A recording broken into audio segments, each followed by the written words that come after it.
Hello welcome to my channel. आज आम ए वीडियो रे डिस्कस करवा नवम श्रेणी home science sorry holiday homework दि जाइथिबा लाइफ साइंस रो जो तीनटा क्वेश्चन दिए से तार आंसर कौन हम से विषय आम ये डिस्कस करवा।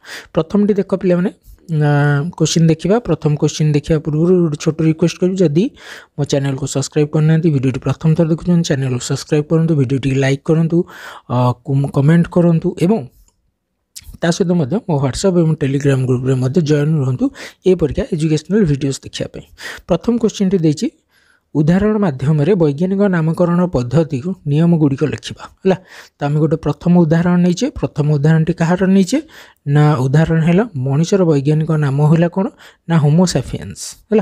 तो ताकू किपरि लिखा जाए आम ये होमो सैपियंस दुईटा वर्ड यूज कर गोटे होमो एंड गोटे सैपियंस है। तेणुक दुईटा को वर्ड कहीं यूज करागला ता विषय ये सविशेष। द्वितीय पदटी कौन हम, प्रथम पदटी किपर लिखा है विषय मुझे विस्तृत भाव में लिखिदे। तुम्हें मैंने जाकि एठू देखिए लिखिपर है। क्या बड़ लिपि लिखा क्या सान लिपि लिखा मुझे सब जिन देदेजी तुम्हें देखिकी एठिकी लिखिपर है। द्वितीय नंबर क्वेश्चन देख। द्वितीय नंबर क्वेश्चन निम्न किछिटा नाम दिखाई जमीक बाघ, धान, गाई, मनुष्य से वैज्ञानिक नाम लिखापी कही है। तेणुक प्रथमटा है आम बाघ है जहाँ को आम साइंटिफिक पांथेरा टाइग्रिस बोलिके कहूँ है।